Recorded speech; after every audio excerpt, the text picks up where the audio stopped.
C'est sous le thème La place de la femme dans le royaume Téké qu'il s'est ouvert ce vendredi 26 août la première édition de la Semaine culturelle d'Igné. Une initiative de l'administrateur maire de ce périmètre urbain, mise en lumière pour valoriser non seulement les us et coutumes du royaume Téké, mais également de la place de la femme dans la civilisation des temps modernes.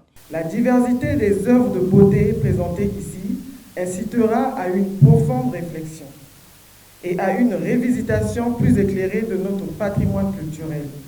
C'est ce que j'attends de cette fête de la culture et de communication des experts qui projetteront leur lumière sur les œuvres des arts de la scène, les us et coutumes que par l'habitude et par paresse intellectuelle, nous n'interrogeons pas, pour en décrypter le sens et le message essentiel.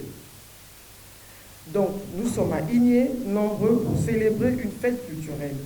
En programmant cette activité, je me suis posé la question de savoir s'il était encore possible, dans le monde actuel, de promouvoir la culture dans le cadre d'une célébration collective.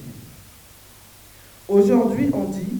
Au cours de cette cérémonie inaugurale, le royaume Luango, représenté par ses conseillers spéciaux, a fait don à la mairie d'Igné des articles royaux, notamment des raffias en signe de protection, d'élévation et force. Ce avant de proférer des paroles sacrées en appel des dieux. Nous sommes partis de Côte-Noire et Guilou au nombre de 3 pour crier l'accomplissement.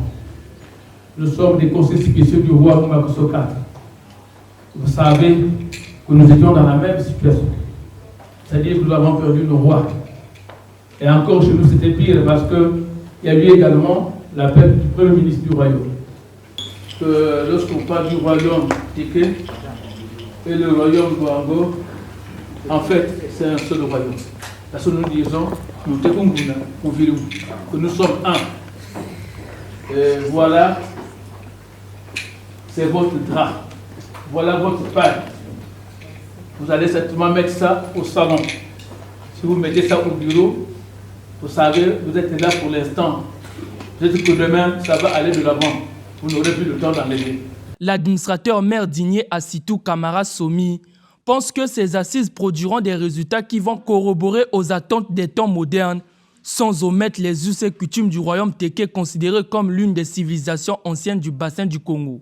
Personnellement, j'ai pris l'option d'inscrire au cœur de cette fête culturelle l'urgence d'une réflexion sur les richesses, les valeurs positives que recèlent nos traditions, en vue de les intégrer dans le processus d'édification et de consolidation de l'État national.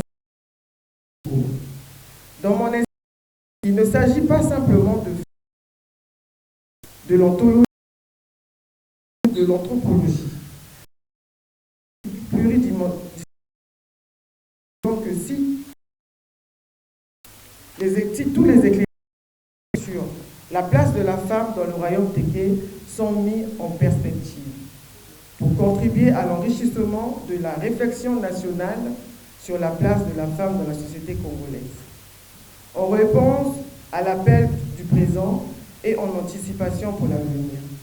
3 jours durant, les habitants d'Igné et ses environs vont vivre au rythme des expositions, danses, chants, symposiums et scènes de théâtre, le veuvage, le mariage coutumier, ainsi que le rôle de la femme dans le royaume Téké. Telles sont les thématiques qui seront abordées tout au long de cette semaine culturelle de 3 jours. La ministre de la promotion de la femme, de l'intégration de la femme au développement, a également rehaussé de sa présence à cette cérémonie inaugurale.